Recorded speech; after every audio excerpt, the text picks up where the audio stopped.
Ni lazima tuwazungumzie wafanyabiashara wadogo wadogo. Mimi nitatoa mifano. Mimi nimezurura sana mwenyekiti. Siku moja nilinunua nguo Uturuki za watoto wangu. Mimi na watoto 5. Nikanunulia kila mtoto nguo 3 zika kama 15 hivi. Nikapitia Dubai, nikashuka Dubai, nikakaa siku 3. Sikudaiwa wala sikuzuiliwa pale airport. Nilivyokuja na zile nguo nilivyoshuka nazo airport ya Tanzania, wakaniambia natakia nizilipie ushuru nguo za watoto wangu. Kwa lazima tutengeneze hii. Kanipa picha kwamba wafanyabiashara wadogo wadogo kuna namna ambavyo wanafinywa kiasi kwamba hata kile kidogo alichonacho kinaondoka.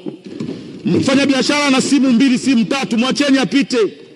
Kama kunaonekana kuna ugumu wa kufuta hizi kodi ndogo ndogo, si dhahabu zipo, tuuze tu. Tupunguze hizi kodi ndogo ndogo. Naomba sana Mheshimiwa Mwenyekiti, yazingatiwe haya, kwa sababu kama tunawasaidia wawekezaji wakubwa, lazima tuwakumbuke na hawa wawekezaji wadogo wadogo. Kama mtu anaweza kwenda na simu 5 Dubai akapita bila kuulizwa chochote, kwa nini akipita nazo hapa kwetu inakuwa tatizo? Twendeni tukambane sokoni wakati anauza. Tupunguze mauzo ya keshi, tuweke katika mfumo.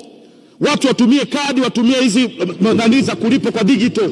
Mtaiona hela. Mimi nimeenda China, mtu anauza bamia, anakupa ile Alipay, unaskani, hela inaingia moja kwa moja kwa serikali. Lakini kiuhalisia kwa mfumo huu wa kuwabana hawa wadogo wadogo, mtawabana, watakufa, mtatengeneza wakubwa, wakubwa watawanyonya wadogo.